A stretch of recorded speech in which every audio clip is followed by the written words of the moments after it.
Materi 5 atau materi yang terakhir, keorganisasian. Organisasi adalah usaha kerja atau sekelompok kumpulan beberapa orang guna untuk mencapai tujuan tertentu. Menurut bahasa Yunani berasal dari kata organon atau organum yang artinya alat atau anggota atau bagian dari anggota badan, atau orang Inggris menyebutnya dengan organisation, atau dalam bahasa Belanda menyebutnya dengan organisati, yang berasal dari dua suku kata, yaitu organ berarti bagian, sedangkan sati yaitu dikumpulkan. Juga dapat diartikan dengan function of station, system on function, sistem pembagian tugas. Masing-masing orang memiliki tugas-tugas yang berbeda-beda dengan tanggung jawab tertentu. Macam-macam organisasi sangat banyak, ada banyak macamnya, contohnya IPNU, IPPNU, GP Ansor, Fatayat NU,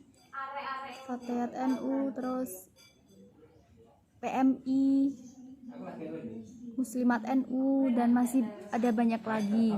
Kalau didasarkan pada tujuannya, ada organisasi Nuriyaba, tak ditujukan untuk mencari laba, keuntungan material atau finansial, ada PT, ada CU, dan lain-lain.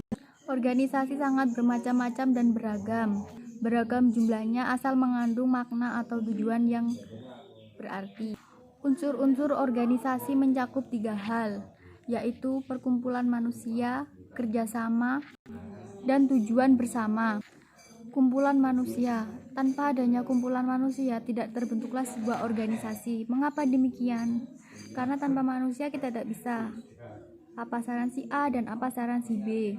Pokok intinya manusia adalah unsur yang harus paling ada di dalam organisasi.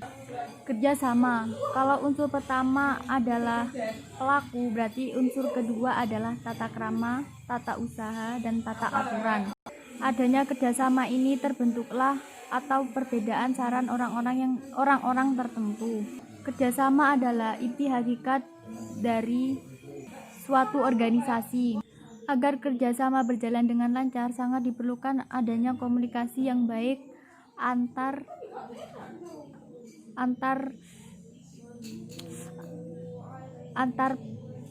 pelaku dan narasumber lah istilahnya. Lebih bagusnya antar pemimpin atau antar pengurus dan anggota pengurus dengan pengurus atau sesama anggota. Yang ketiga, tujuan bersama. Tujuan bersama harus dirumuskan juga dengan jelas. Kenapa tidak?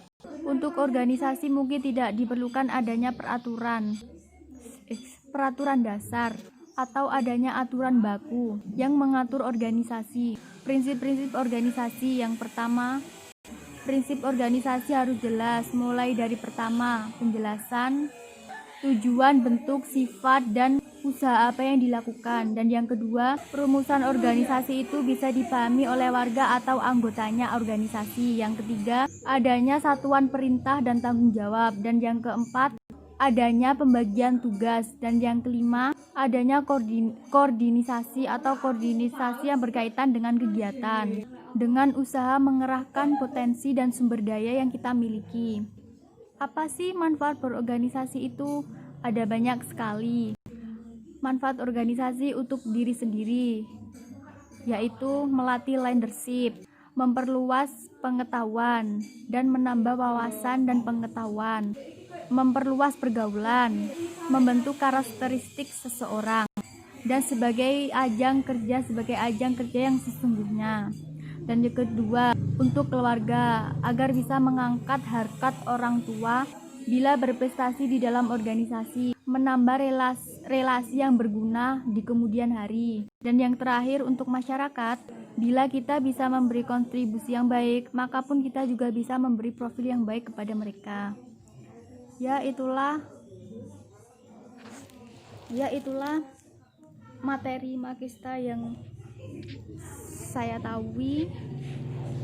Atas waktu dan perhatiannya, atau kurang kata lebih dari saya minta maaf. Saya ucapkan terima kasih. Wassalamualaikum warahmatullahi wabarakatuh.